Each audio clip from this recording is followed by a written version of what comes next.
জয় যিশু। আমি শীর্ষেন্দু মুখার্জি সকলকে জানাই প্রভু যীশু খ্রিস্টের সুমধুর নামে স্বাগতম এবং আন্তরিক অভিনন্দন। প্রিয় বিশ্বাসী, আজ 12ই জানুয়ারি। আমরা সকলেই জানি আজ স্বামী বিবেকানন্দের জন্মদিন। আর আজকে আমরা স্বামী বিবেকানন্দের জন্মদিন উপলক্ষে একটি নতুন বিষয় সম্পর্কে জানবো এই প্রচারের মধ্যে দিয়ে, যে বিষয়ে হয়তো আমরা অনেকেই জ্ঞাত রয়েছি, আবার অনেকের কাছে হয়তো আজও সেগুলি অজানা রয়েছে। আমরা আজকে এই প্রচারের মধ্য দিয়ে জানবো যে স্বামী বিবেকানন্দের মধ্যে কি অজানা সত্য লুকিয়ে রয়েছে, যেটা আমরা অনেকেই জানি না।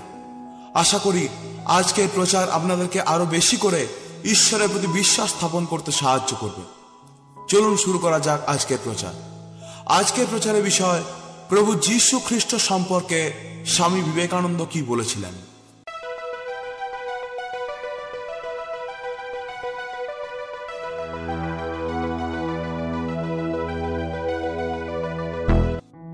প্রিয় বিশ্বাসী, আপনারা হয়তো অনেকেই ভাবছেন যে আমি তো প্রতিদিন প্রভু যীশু খ্রিস্ট এবং বাইবেল বিষয়ক নানান ধরনের আত্মিক বিষয়ে প্রচার করি, বাইবেল থেকে বিভিন্ন বিষয় নিয়ে আলোচনা করি, কিন্তু আজ হঠাৎ কেন স্বামী বিবেকানন্দের প্রসঙ্গ নিয়ে এলাম এই প্রচারে।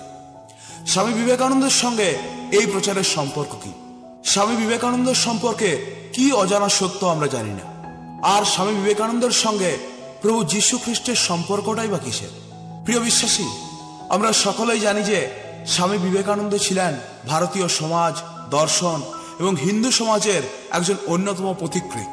তিনি ছিলেন যুব সমাজের উন্নতির এক অন্যতম নজির। কিন্তু এর বাইরেও যে স্বামী বিবেকানন্দের জীবনের অন্য কিছু তথ্য লুকানো রয়েছে তা আমরা অনেকেই জানি না। আমরা অনেকেই জানি না যে এই স্বামী বিবেকানন্দ ছিলেন প্রভু যীশু খ্রিস্টের একজন অন্যতম বিশ্বাসী ও অনুসারী। প্রিয় বিশ্বাসী, এই কথাটি হয়তো অনেকের কানে বজ্রপাতের মতো আঘাত করছে, কারণ আমাদের জাগতিক দৃষ্টি অনুসারে প্রভু যীশু খ্রিস্ট তিনি হলেন একজন খ্রিস্টান, তিনি খ্রিস্ট ধর্মের প্রবর্তক। কিন্তু অপরদিকে স্বামী বিবেকানন্দ ছিলেন হিন্দু সমাজের একজন পথ প্রদর্শক। তাই তিনি কিভাবে প্রভু যীশু খ্রিস্টের অনুসারী হতে পারেন, সেই বিষয়ে আমাদের সকলের মনের মধ্যে এই ধরনের প্রশ্ন জাগছে। প্রিয় বিশ্বাসী, ভালো করে শুনে নিন যে স্বামী বিবেকানন্দ খুব বিশ্বাস করতেন প্রভু যীশু খ্রিস্টকে, এবং তিনি প্রভু যীশু খ্রিস্টকে প্রবলভাবে সম্মান করতেন একজন ঈশ্বর হিসাবে। কিন্তু আমাদের ধারণা যে প্রভু যীশু খ্রিস্ট একজন বিদেশিদের দেবতা, তিনি বাইরের দেশের মানুষদের ঈশ্বর। কিন্তু আমাদের সাথে স্বামী বিবেকানন্দের চিন্তাভাবনা ছিল সম্পূর্ণ আলাদা। আমরা সত্যটা না জেনে প্রভু যীশু খ্রিস্টকে বিদেশি দেবতা হিসেবে দূরে ঠেলে দিই, কিন্তু স্বামী বিবেকানন্দ সত্যটা জানতেন। তিনি জানতেন যে প্রভু যীশু খ্রিস্ট কোনো বিদেশি দেবতা নয়। প্রিয় বিশ্বাসী, আমরা যদি ইতিহাস দেখি তাহলে দেখতে পাবো যে 1888 থেকে 1893 সালের মধ্যে যখন স্বামী বিবেকানন্দ ভারতের বিভিন্ন রাজ্য ভ্রমণ করছিলেন, তখন তার কাছে একটি কমণ্ডল এবং দুটি বই ছাড়া আর কিছু ছিল।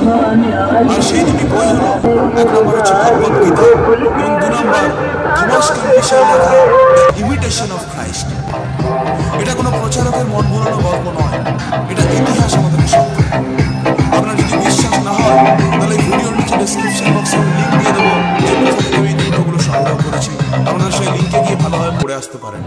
প্রিয় বিশ্বাসী, আমাদের সমগ্র জগতের তথা যুব সমাজের উন্নতির জন্য স্বামী বিবেকানন্দ নিজে বলেছিলেন যে ভক্তি লাভের জন্য ভক্তি আসে এমন পবিত্র পুরুষদের সর্বসম্মান এবং the imitation of Christ. Swami Vivekananda ভুল ছিলেন, তিনি কিছুই জানতেন না, তিনি নেশা করে সমস্ত লিখে গেছেন। স্বামী বিবেকানন্দ আমাদের ভারতীয়